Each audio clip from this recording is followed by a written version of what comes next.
திருக்குறளை தேசிய நூலாக மத்திய அரசை வற்புறுத்துவோம். திருக்குறள் தேசிய நூலாக அறிவிக்கப்படும். பெட்ரோல் விலை லிட்டருக்கு 5 ரூபாயும் டீசல் விலை லிட்டருக்கு 4 ரூபாயும் குறைக்கப்படும்.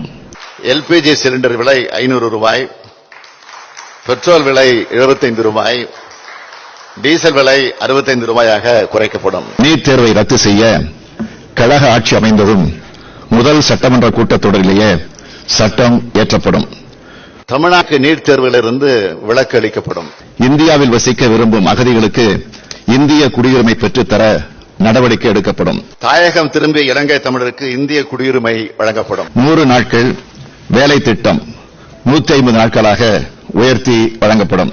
மகாத்மா காந்தி தேசிய ஊரக வேலை உறுதி திட்டத்தின் வேலை நாட்கள் 100 லிருந்து 150 ஆகவும் ஊதியம் 400 ரூபாயாகவும் உயர்த்தப்படும்.